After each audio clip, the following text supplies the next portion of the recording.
సీతా కళ్యాణ ఘట్టం అత్యంత ఉత్కృష్టమైంది. మనం లోకంలో ఎప్పుడైనా కళ్యాణం గురించి మాట్లాడతాం, కళ్యాణము అంటే అమ్మవారి పేరు మీదుగా ఉంటుంది తప్ప అయ్యవారి పేరు మీదుగా ఉండదు. శివ కళ్యాణం, కృష్ణ కళ్యాణం, రామ కళ్యాణం అలా ఉండదు.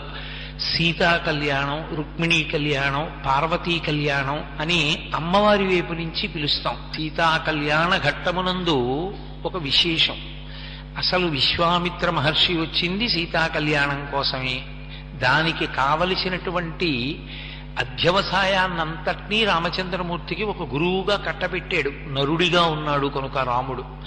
ఆయనకి కావలసినటువంటి సంస్కారమునంతటినీ ఏర్పాటు చేసి ఇప్పుడు జనక మహారాజు గారి యొక్క మిథిలా నగరంలోకి ప్రవేశించాడు. అక్కడ యజ్ఞం చేస్తున్నాడు జనకుడు. జనకుడు యజ్ఞం చేస్తున్నాడు కాబట్టి అక్కడికి వెళ్ళాడు. విశ్వామిత్రుని యొక్క హృదయము వేరు. సీతారామ కళ్యాణం జరిపించాలి. రాముడు శ్రీరాముడు కావాలి అంటే సీతాసహితుడు కావాలి. సీతాసహితుడైతే తప్ప రామాయణం ముందుకు వెళ్ళదు. సీతాసహితుడైతే తప్ప రామకార్యము సాధింపబడదు. ఇప్పుడు శివధనస్సు ముందక్కడికి వెళ్ళిపోయింది జనక మహారాజు గారింటికి. ఈ ధనస్సుని అడ్డుపెట్టాడు విశ్వామిత్రుడు. ధనస్సు చూడవయా అంటే ఒక క్షత్రియుడు అభ్యంతరం పెట్టకూడదు. కాబట్టి క్షత్రియుడైనటువంటి రామచంద్రమూర్తి అంత పెద్ద ధనస్సుని చూపిస్తాను అంటే కాదనడు, తప్పకుండా చూస్తాడు. అలా గొప్ప ధనస్సు, అది పరమశివుడు ఎక్కుపెట్టిన ధనస్సు అంటే చూడవలసిందే అంటాడు. అందుకే ధనస్సుని అడ్డు పెట్టాడు విశ్వామిత్రుడు, బయటపడలేదు.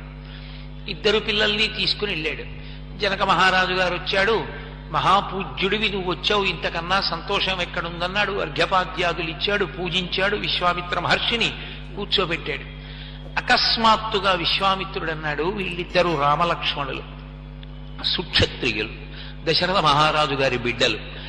నా యజ్ఞ సంరక్షణం కోసం వచ్చారు. సిద్ధాశ్రమంలో యజ్ఞాన్ని రక్షించారు.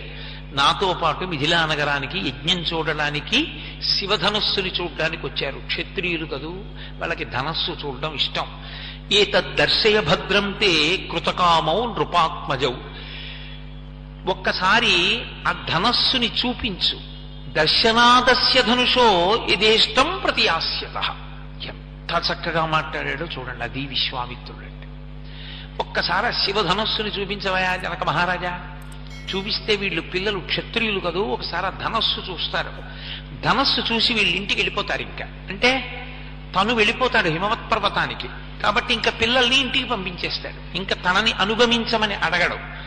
ఎందుకని? తన కార్యం పూర్తయిపోయింది. రాముణ్ణి శ్రీరాముణ్ణి చేసేస్తాడు. అలా అంటాడా పైకి? నీకు వివాహం చేస్తానంటాడా? అండవు. ఎంత గాంభీర్యం! అనకుండా ఏది ధనస్సు చూపించు, వాళ్ళు ఇంటికి వెళ్ళిపోతారంటాడు. నిజమే, ఇంటికే వెళ్ళిపోతారు. ఎవరితో? భార్యలతో. ఆశ్రమం మారుస్తాడు అక్కడ. అది విశ్వామిత్రుడి యొక్క గొప్పతనం. అందుకని ఏతద్దర్శయ భద్రంతే కృతకామౌ నృపాత్మజౌ. దాన్ని చూసి ధనస్సుని వాళ్ళు కృతకామౌ, వాళ్ళు కోరిక తీరిన వాళ్ళు అవుతారు. ఎందుకని? నృపాత్మజౌ, రాజకుమారులు కనుక వాళ్ళకి ధనస్సుల యందు ప్రీతి ఉంటుంది కనుక ఒక్కసారి చూపించు అన్నాడు. ధనస్సు చూపించు అంటే మిగిలిన కథ జనకుడు చెప్తాడు. అయ్యో తప్పకుండా చూపిస్తాను, కానీ ఆ ధనస్సు వెనక ఒక కథ ఉంది, అది చెప్పాలన్నాడు. అదే కదా విశ్వామిత్రుడు కావాలి. తను బయటపడకూడదు. జనకుడి నోటి వెంట రావాలి ఆ మాటలు.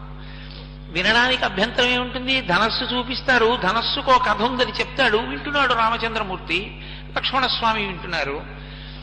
జనకుడు మొదలుపెట్టాడు, ఈ శివధనస్సు గురించి చెప్తాను, దీని గురించి చెప్పే ముందు నా కూతురు గురించి చెప్పాలన్నాడు. ఇదే కదూ కావలసిన విషయం. అందుకని ఆయన అన్నాడు, అధమే